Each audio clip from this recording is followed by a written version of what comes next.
नमस्ते, प्रणाम दोस्तों। अपने यूट्यूब चैनल पर आप लोग का स्वागत करती हूँ। एक बच्चे को ऊपर चढ़ के लगाने जा रहे हैं।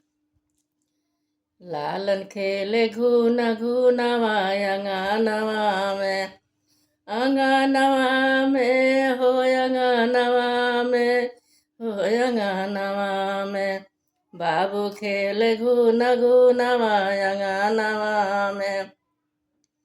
खेलत खेलत बाबू बाबा लगे गईले, खेलत खेलत बाबू बाबा लगे गईले।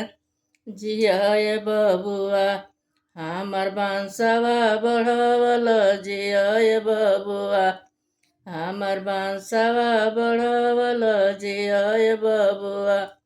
लालन खेले घूना घूनावा अंगनवा में, बाबू खेले घूना घूनावा अंगनवा